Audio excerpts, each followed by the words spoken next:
Friends, welcome to our channel Naag family diaries. आज आम प्रस्तुत करवा चिली पनीर। से कौन कर गोटे पैन ले तेल गरम कर कॉर्नफ्लोर गोल रखि पनीर को फास्ट मुझे हल्का छाणी नौ।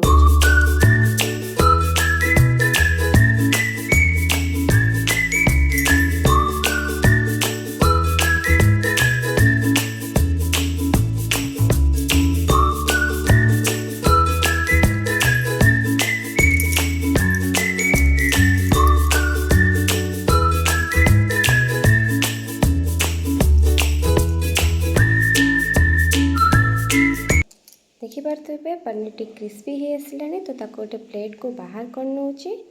देन आम आउ थे पैन गरम करके कंचा लंका को हल्का भाजी नौचंती। तापर आम रसुण छेचा को ऐड कर नौचंती। ताको मध्य आम ता सहित हल्का भाजी नौचंती।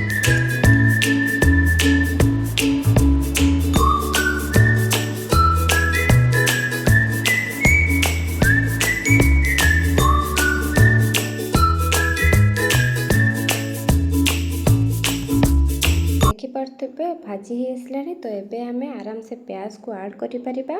तो सेथिपाई मु काटिके आगुरु रखिथिबा प्याज को सेथिरे ऐड कर नौची आ ताको हल्का भाजी नौची।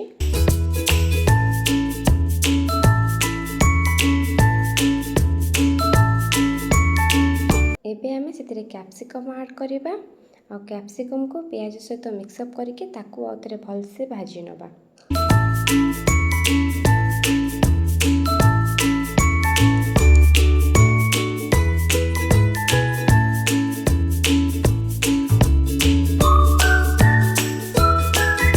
एठी मु गोटे जगार हल्का टमाटो सॉस, सोया सॉस और विनेगार नहीं। जेहेतु कंचा लंका पकई से मुझे ऐड करनी आमर चिली सॉस। आपण चाहिए चिली सॉस ऐड करि परिबो अधिक स्पाइस पाई।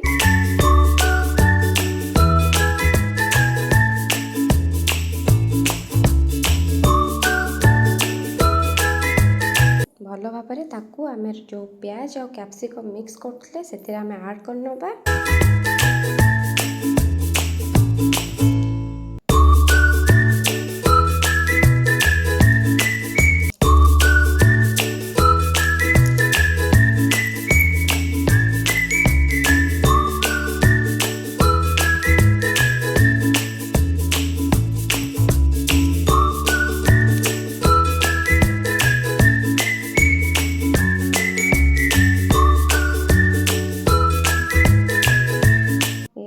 गोटे जगार कॉर्नफ्लोर नहीं कि किसी पानी ऐड करके गोले नहीं कि गोटे बनी दूची आमर ग्रेवी पाई।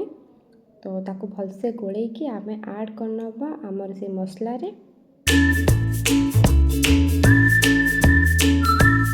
देखि पारतबे एबे आमर ग्रेवी हो आसलानी।